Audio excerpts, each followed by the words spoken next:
Hello aspirants, welcome back to my channel. तो हम solve कर रहे हैं चैप्टर 5 एच.सी. वर्मा क्वेश्चंस के सॉल्यूशंस। और ये टाइटल डिस्क्रिप्शन, ये मेरे बारे में एक छोटा सा डिस्क्रिप्शन। मैं अभी एमटेक कर रहा हूँ एरोस्पेस डिपार्टमेंट आईएससी बेंगलोर में। और बाकी आप पढ़ लेना। बिना कोई टाइम वेस्ट किए हम चलते हैं क्वेश्चन नंबर 19 की ओर। हमने क्वेश्चन नंबर 18 तक सॉल्व कर लिया था। अगर आपने वीडियोस नहीं देखे तो प्लीज़ वो वीडियोस देख लेना। Those are very important. मैंने उसमें pseudo forces, non inertial frame और ऐसे बहुत ही इंपॉर्टेंट कॉन्सेप्ट्स डिस्कस किए हैं जिसमें मोस्ट ऑफ द स्टूडेंट्स हमेशा कंफ्यूज रहते हैं। तो चलिए पढ़ते हैं क्वेश्चन नंबर 19 क्या कह रहा है। The force of buoyancy exerted by the atmosphere on a balloon is be in upper direction and remains constant. ठीक है, साथ साथ डायग्राम भी बना लेते हैं। देखिए, आपने जितना भी मैंने क्वेश्चंस बनाया ना, उसमें एक चीज़ देखा होगा, मैं डायग्राम बना करके सारा डेटा कोशिश करता हूँ डायग्राम में ही इनपुट कर दूँ।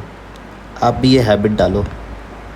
और जब तक ये डायग्राम बना रहा हूँ, आप एक बार ये क्वेश्चन को पॉज करके कोशिश करो खुद से इसको सॉल्व करने का।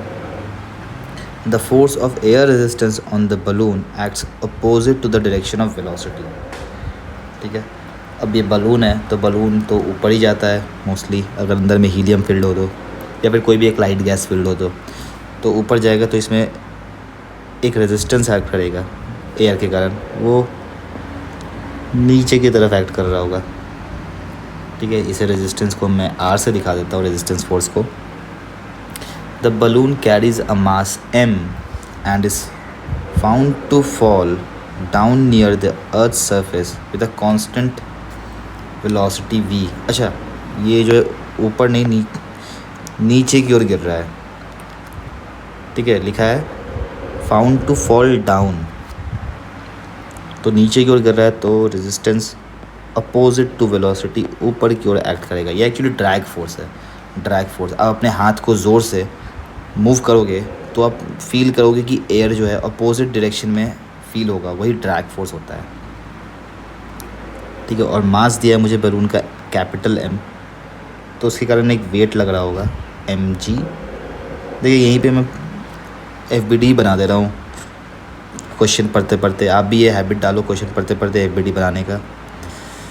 ठीक है, down going down with a constant velocity v, यानी कि कांस्टेंट वेलोसिटी v से नीचे जा रहा है।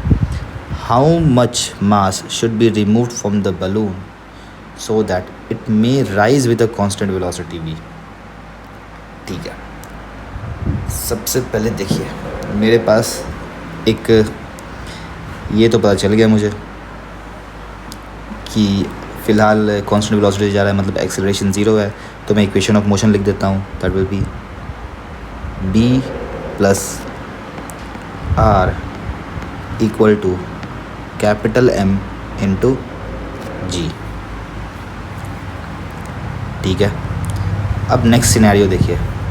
नेक्स्ट सिनेरियो में बोल रहा है कि चलिए हमने कुछ मान लिया मास बलून से निकाल लिया है, तो कुछ मास निकाल लिया है, तो स्मॉल m मास हो गया इसका, अब स्मॉल mg, और ये ऊपर की ओर राइज करने लग गया। तो ऊपर की ओर राइज करने लग गया, तो अब मेरा रेजिस्टेंस जो ड्रैग है वो अपोजिट डायरेक्शन डाउनवर्ड लगेगा, और बॉयंसी तो अभी भी ऊपर की ओर ही लगेगा। और बॉयंसी अभी भी बी ही मानेंगे हम, क्योंकि मुझे कुछ पता नहीं है, वॉल्यूम के बारे में कुछ दिया नहीं गया, तो कांस्टेंट वॉल्यूम मानेंगे हम कि अभी भी जो बलून का वॉल्यूम है वो कांस्टेंट है। तो ठीक है, ये पहला इक्वेशन मुझे मिल गया है। दूसरा इक्वेशन जो है इस दूसरे FBD से वो मिल जाएगा b equals to small mg plus r। ठीक है, तो देखिए मुझे r नहीं पता है, मुझे क्वेश्चन में क्या क्या गिवन है। गिवन चीज़ें हैं, एक तो बॉयंसी गिवन है और दूसरा m गिवन है, r नहीं गिवन है। तो चलिए हम ये दोनों इक्वेशंस से r को एलिमिनेट करते हैं। r को एलिमिनेट कैसे करेंगे, तो पहले इक्वेशन को अगर हम रीअरेंज करें तो इसको लिख सकते हैं capital M G minus R. तो ये हो गया मेरा इक्वेशन 1। अब 1 और 2 को ऐड कर देंगे तो मेरा आर कैंसिल आउट हो जाएगा, यानी कि 2b equal to capital M plus small m times g। तो यहाँ से हम स्मॉल m निकाल लेंगे, तो स्मॉल m आएगा 2b अपॉन g। मैं g को डिनोमिनेटर में ले गया, m प्लस m बचा और m उस तरफ जाएगा तो ये minus m। This is my small m।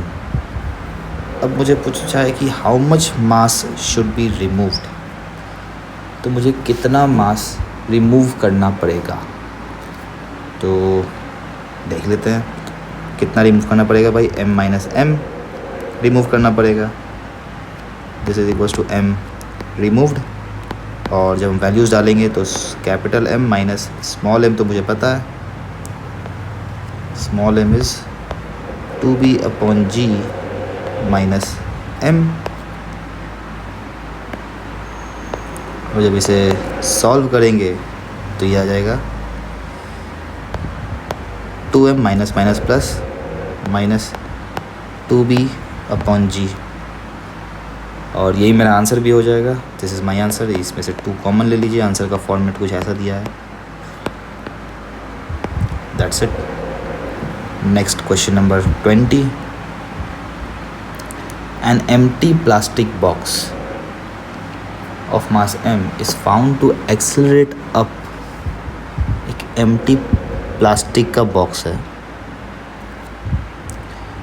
It is found, और इसका मास भी गिवन है स्मॉल m, और ये देखा कि ये ऊपर की ओर जा रहा है g/6 एक्सेलरेशन से। ठीक है, मोस्टली पता है मैं एक्सेलरेशन को डबल एरो से दिखाता हूँ डिफ्रेंशिएट करने के लिए फोर्स और एक्सेलरेशंस को। When placed deep inside water, यानी कि जो प्लास्टिक है ना, प्लास्टिक का बॉक्स, ये वो किसी वाटर बॉडी में है, यानी कि किसी सी या ओशियन कहीं पे डीप इनसाइड इसको रखा गया है और वहाँ से ये ऊपर की ओर एक्सेलरेट करना चालू किया है।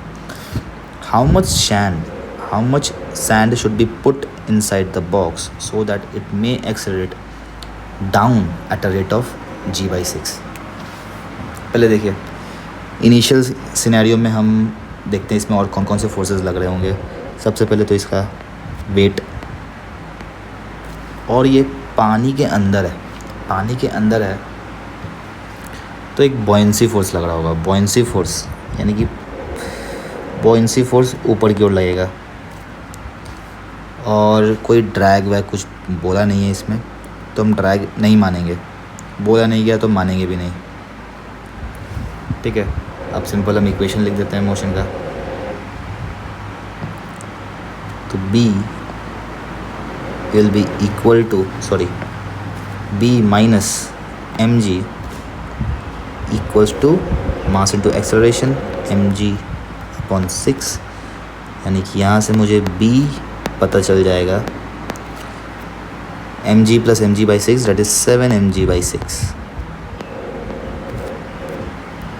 ठीक है, अब नेक्स्ट सिनेरियो देखिए।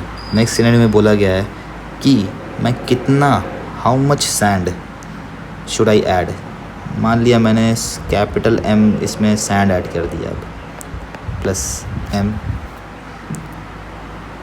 ये नीचे की ओर एक्सेलरेट करने लग जाए g/6 से,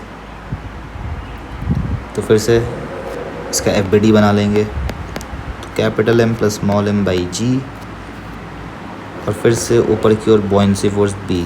फिर से मुझे मालूम नहीं है वॉल्यूम कितना चेंज हुआ है, क्या हुआ है, तो बॉयंसी फोर्स को हम सेम ही एज्यूम करेंगे। मेरा बॉयंसी फोर्स जो है वो वॉल्यूम पे डिपेंड करता है, वॉल्यूम और डेंसिटी पे। ठीक है, बट कुछ उसके बारे में मेंशन नहीं है तो हम सेम मानेंगे। और जब इसे अब फिर से सॉल्व करेंगे हम, तो इस बार equation of motion capital M plus small mg minus B equal to small m plus capital M times g/6, और इसे फर्दर हम देखेंगे सॉल्व करके, तो ये आ जाएगा B will be equal to, इस साइड को हम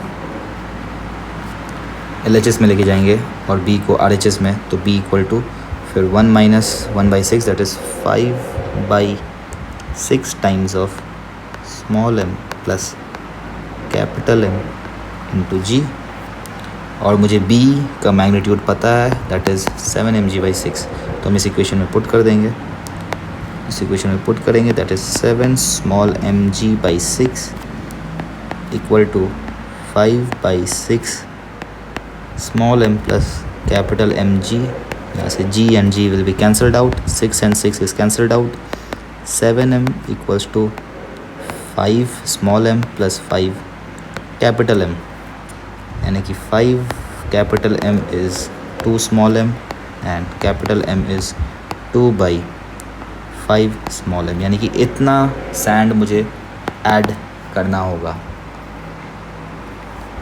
नेक्स्ट क्वेश्चन नंबर 21।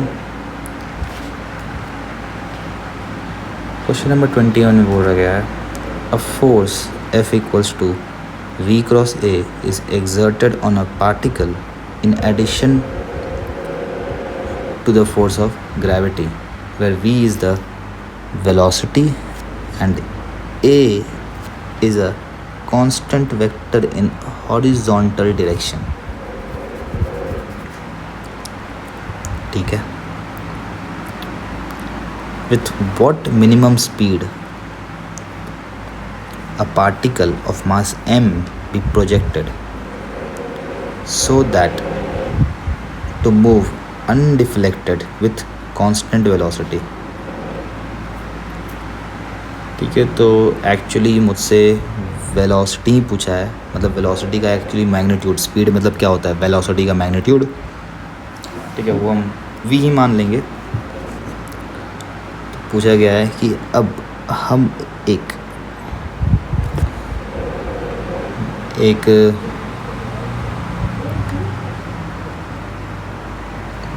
पार्टिकल है,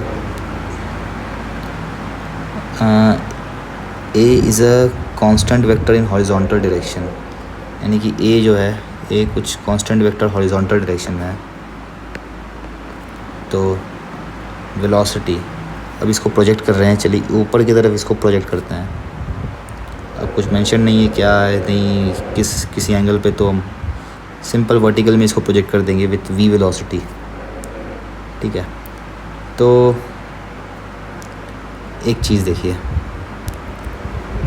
नहीं इसे वर्टिकल नहीं, इसे मुझे हॉरिजॉन्टल प्लेन में ही प्रोजेक्ट करना होगा। तो जो इसका फोर्स क्रॉस प्रोडक्ट लेंगे तो वो मुझे वर्टिकल डायरेक्शन में मिलेगा, और वो वर्टिकल डायरेक्शन का जो आपका फोर्स होगा वो इसके वेट को बैलेंस करेगा।